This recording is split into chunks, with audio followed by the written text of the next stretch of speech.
से open middle order कर हो जाता लेते है। क्योंकि ओपन में भी हमें स्ट्रगल हो रही है।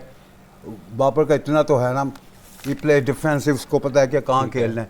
वो when the field is open हम देन सॉलिड हो जाता है, फिर ही ठीक है। स्टार्ट प्लेइंग हिज शॉट, और वो सेट हो जाता है, फिर बाकियों के लिए आसानी होती है। द ठीक है पीपल जी। Can play around him. Okay जी, इलियास साहब ने बड़ा ज़बरदस्त पॉइंट बताया है। इलियास साहब ने कहा है पाकिस्तान को एक तो बैटिंग करनी चाहिए थी क्योंकि ड्यू का यहाँ पे इतना रोल नहीं होगा।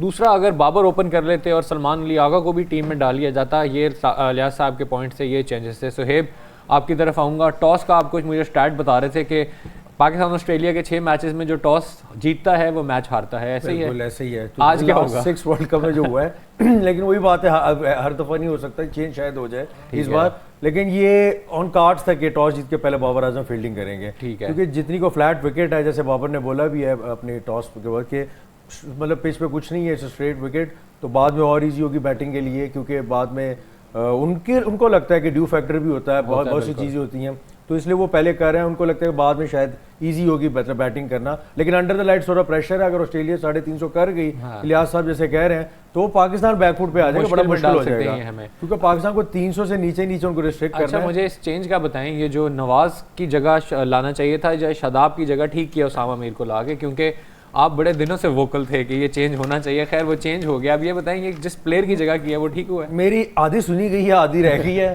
ठीक है, नवाज साहब को रह गया, बस उसको भी बाहर निकाल दें। वही बात है, उसको निकाल के अगर आप आगा को डालते हैं, वही बात ऑफ स्पिनर वो भी करा लेता है, इतना इफेक्टिव वो भी है। आप चेंजेस करें ना, आप इफ्तिखार को आधे ओवर करा लें, आधे ओवर आप सलमान आगा से करा लें, लेकिन उससे आपका बैटिंग जितना स्ट्रांग होता है ना लाइनअप, वो बहुत जबरदस्त। और इलियास साहब ने बड़ी जबरदस्त बात की ओपनिंग की। रिजवान बाबर अगर ओपन आते हैं, ठीक है, और आगा इन होता है, तो हमारा मिडिल ऑर्डर कवर हो जाता है बाबर की वजह से। ओपन हमारा जो स्टार्ट बाबर देता है वो बहुत जबरदस्त देता है। आप दोनों ने बड़े अच्छे अपने पॉइंट्स बताए हैं। मैं चौधरी साहब आपकी तरफ आऊँगा। दोनों हजरात ने कहा है कि बाबर आजम को ओपनर आना चाहिए था, आगा को आना चाहिए था टीम में। आप इन दोनों से एग्री करते हैं या आपका डिफरेंट है पॉइंट?